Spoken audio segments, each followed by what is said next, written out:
লোক নিয়ে গিয়ে দিল্লিতে নির্বাচন কমিশন ঘেরাও করবেন। 1 লক্ষের মধ্যে প্রতি জেলায়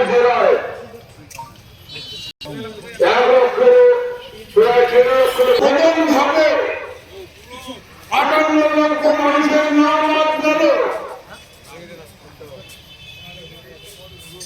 কোথায় মমতা ব্যানার্জি?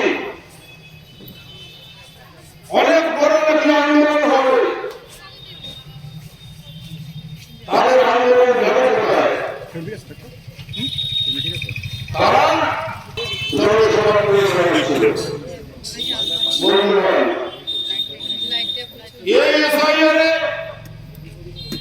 কাদের নাম বাদ যাবে এবং কেন এসআইআর এ